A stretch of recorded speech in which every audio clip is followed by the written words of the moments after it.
Hello, this is Kyle back again for a Midnight Paranormal Files podcast. Today we are going to be doing 3 haunted locations in Wisconsin, and this is the third part. Hopefully, this is the last episode that we're going to be doing. A 3-part for this state at least. We're going to probably be doing our states and countries in the future. I'm not sure yet. But anyway, today we are doing more random haunted locations in Wisconsin. Um, from old haunted banks that transformed over the years into nightclubs, blues club, or into a nightclub, blues club, and so on, to one of the tallest buildings in Appleton, Wisconsin.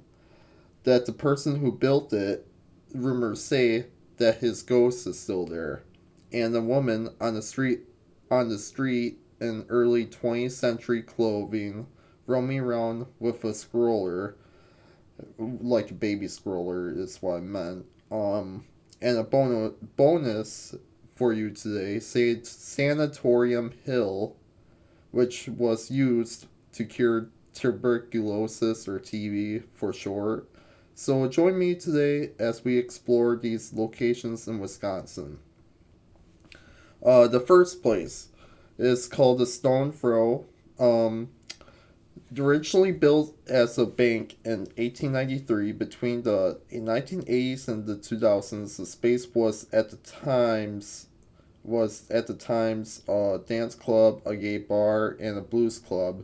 Despite numerous transformations over the years, the Stone Throw remains a bar featuring live music from across the Midwest.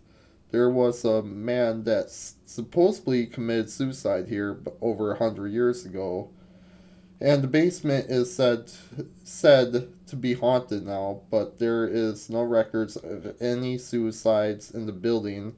The ghostly activity includes sounds of footsteps, bottles breaking, mysterious objects being misplaced, doors opening and closing on their own.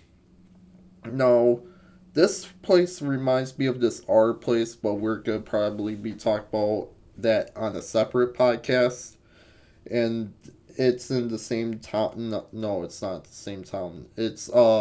So the art place is in a different town. This is in Eau Claire, Wisconsin. So, but it's in the general area. So I get this building mixed up with the art building.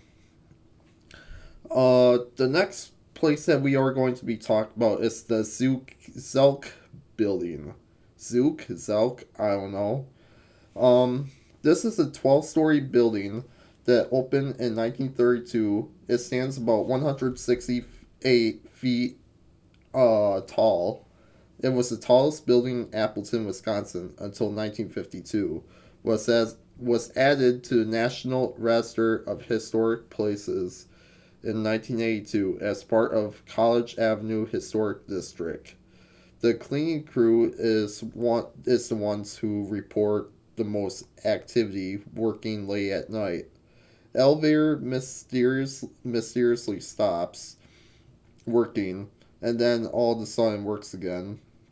Zalki, or whatever the name is named after, the owner, or previous owner, or the founder, or whatever of the building, is the one who they think is the one who haunts the building, as well as a spirit that floats just as the torso of a man. There's reports here associated with a piano that plays on its own inside the building. The building is now luxurious apartments basically. So it can't really, well, you can if you actually live there, but I don't know. It's kind of weird, to say the least. Okay, the third location is Wisconsin Street. This road runs through downtown Portage, Wisconsin, and there's a woman that had been spotted on this road, but she disappears. They said she wears early 19th century clothing, or not 19th century, but early 1900s is what I meant to say, early 20th century. There's not many reports where exactly where the woman is spotted, but the road is long, so they really don't. So that really doesn't help. She is spotted on the sidewalk, and I did forgot to mention she has a stroller. She is usually, or she's mostly seen or appears at about 9 p.m. Strange time, I know, but that's what ours have said. There's not much more about Wisconsin Street and the hauntings besides the woman. And it's a long stretch of road, so you could take that with anything. Um, and the bonus one, so it's technically four locations because the last one was pretty short. Is Sanatorium Hill. Sanatorium Hill was a place secured TB. It was constructed in 1929. It was closed in the 1960s, and it got reproposed to house Dane County Department of Human Services. But most of the legends say it's not the building that's haunted. It's Lakewood Woods that's the haunted side of things. It's behind the old sanatorium, so did the building reach where the woods are today back in the day or something? I don't know. I'm just asking myself this question. Maybe, but let's look at the hauntings of this location. But I did forgot to mention there's a cemetery in Lakewood Woods.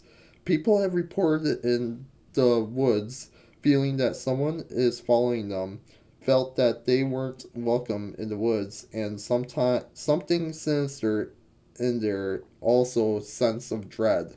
Unexplained cold spots by the cemetery.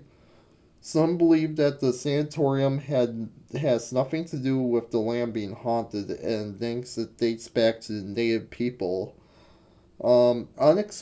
Unexplained myths float through the woods. People who come out at night hear disembodied voices talking in a low tone with no sources of the voices.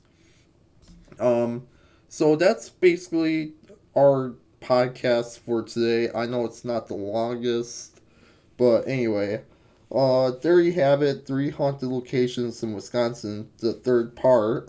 It is pretty interesting with these places. We haven't gone to any of these places.